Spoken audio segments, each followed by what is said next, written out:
Gente, é maravilhosa! Vamos fazer aqui a leitura da Santa Missa de hoje, domingo, dia 19 de janeiro de 2020. A leitura é a 1 Coríntios, carta de Paulo, né? Aos Coríntios, capítulo 1, versículos de 1 a 3. Tão pequena, né? A leitura. E então, começa aqui, olha. Paulo, apóstolo de Jesus Cristo, por vontade e chamado de Deus. Olha que bonito, né? Ele já começa falando. Ele foi chamado por Deus. Ele não estava, então, no grupo e onde que conviveu com Jesus, aquele grupo formado que presenciou, né? Mas ele foi chamado por Deus para ser apóstolo.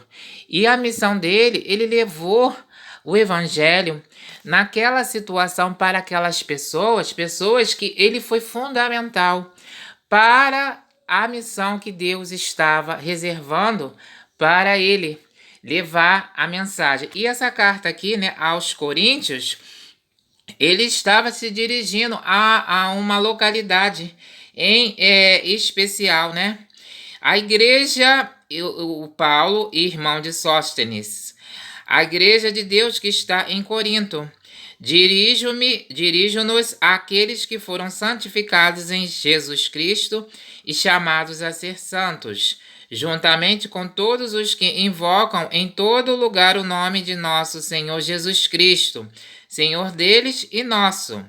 Jesus Cristo é o nosso Senhor. Olha a mensagem fundamental. Todos que invocam o nome de Jesus ou são chamados a ser santos. Então, essa busca pela santidade, a busca por invocar o nome do Senhor Jesus, a missão nossa de todo o povo de Deus, né? Que somos nós. Todos somos povos de Deus. Essa situação de se colocar a legalidade, né? Não, aquela pessoa não está segundo a lei, então não é do povo de Deus. Não é santo, não faz parte, porque segundo o decreto, a lei, aquele trecho daquela lei, daquela reunião, daquele veredito. Mas aqui Paulo está falando, né? Todos que foram chamados a ser santos, juntamente, todos que invocam em todo lugar o nome de nosso Senhor Jesus Cristo, Senhor deles e nosso. Jesus Cristo é Senhor de todos, né? Graça e paz a vocês da parte de Deus, nosso Pai, e do Senhor Jesus Cristo. Então, nós temos que caminhar na graça, sentir a graça procurar estar nessa graça, não sair da graça, porque o reino de Deus não é o reino dos mestres da lei, né? Nós não temos que seguir uma fé e uma religião de leis, e nós temos que estar nessa graça, né? Segundo aquilo o que está se passando. E aqui, como é o princípio, né? O Coríntios, que está falando que era uma cidade rica, né? Comercial, com mais de 500 mil habitantes, na maioria escravos. Que situação, né?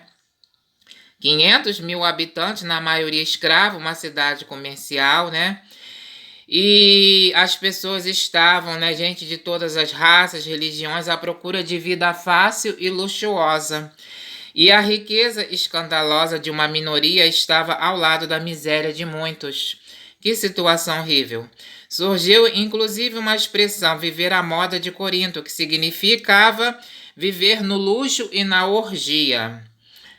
Paulo, então, ele permaneceu aí durante 18 meses e fundou uma comunidade cristã formada por pessoas da camada mais modesta da população. Então, a gente sempre, Deus encontra, né, aquele terreno mais fértil, né, nas pessoas que se propõem a fazer de Deus tudo, né, tudo na sua vida, nessa camada mais modesta da população. Tem uma frase na Bíblia que me veio à mente agora que diz que é muito difícil os ricos entrarem no reino dos céus, né? E aí aquele rapaz falou com Jesus, Jesus falou, você quer ser perfeito? Você segue o que está na lei, né? Mas já que você quer ser perfeito, vende todos os seus bens, né? E me segue. Ele ficou triste que ele não foi capaz, né? Então é difícil para os ricos. A primeira carta aos Coríntios foi escrita em Éfeso, provavelmente no ano 56. A comunidade já estava reproduzindo, de certa maneira, o ambiente vivido na cidade toda. Ela também estava dividida. Os grupos brigavam entre si, cada um se apoiando na sua autoridade de algum pregador do evangelho. Por isso, o primeiro objetivo de Paulo na carta é restabelecer a unidade, advertindo que o único líder é Cristo e este não está dividido. Então, o único líder de todos nós é nosso Senhor Jesus Cristo. Tem sempre essa situação, né? O meu líder é aquela pessoa, é aquela outra, é aquela pessoa que está mandando, aquele homem que é mais rico, é o comerciante, eu não sei mais quem, é o político, eu não sei o quê. Mas aqui, segundo a Bíblia, o Paulo, né, é uma preocupação, né? A gente falar a verdade, o nosso líder de todos é nosso Senhor Jesus Cristo. Então, Paulo aproveita a situação para traçar um retrato do verdadeiro agente de pastoral. Depois passa a denunciar os escândalos que pervadem a comunidade, incesto, julgamento em tribunais pagãos. Quantos tribunais pagãos que tem, né, para julgar as pessoas?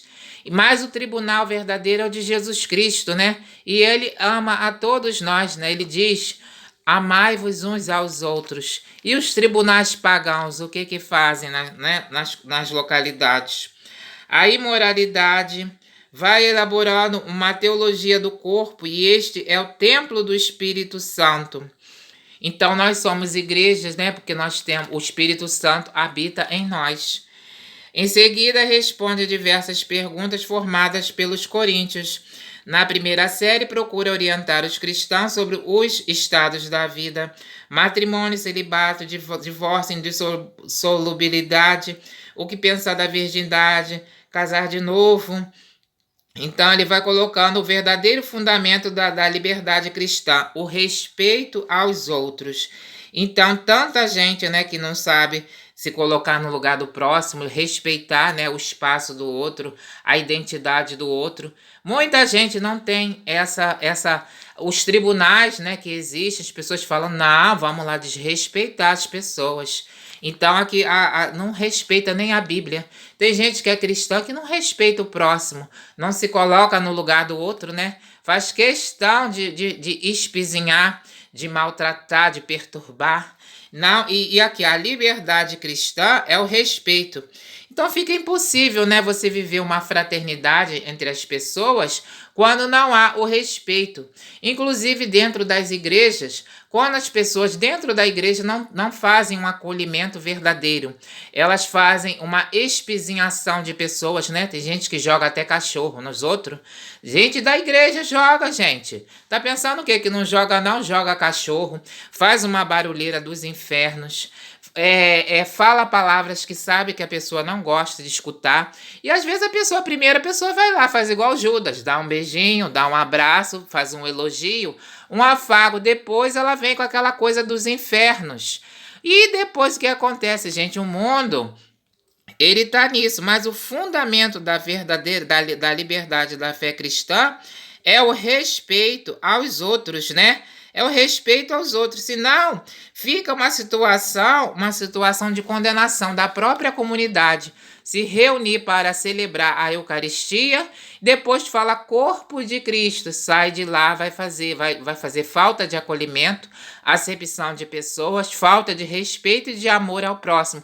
Quem está se condenando? Você acha que Deus não está vendo? Que Deus não sabe que as pessoas estão de uma forma indigna celebrando o corpo de Cristo ou se alimentando do corpo de Cristo? Claro que Deus sabe de tudo. É por isso que tanta gente, né? A gente está vendo a gente está vendo até doença que a gente não sabe de onde está vindo, calamidades, sinais dos tempos. Tá tendo muitos sinais dos tempos, né?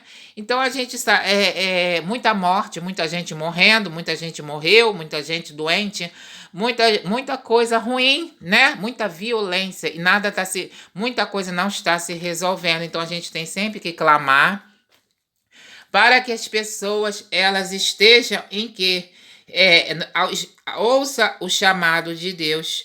Ouça o chamado de Deus, não fique escutando os seres humanos. Meu líder é fulano, Meu líder é aquele político, meu líder é o comerciante, meu líder é aquele homem rico, meu líder é não sei mais que. Gente, a coragem, nós temos que ter coragem para falar. O líder de todos nós é nosso Senhor Jesus Cristo.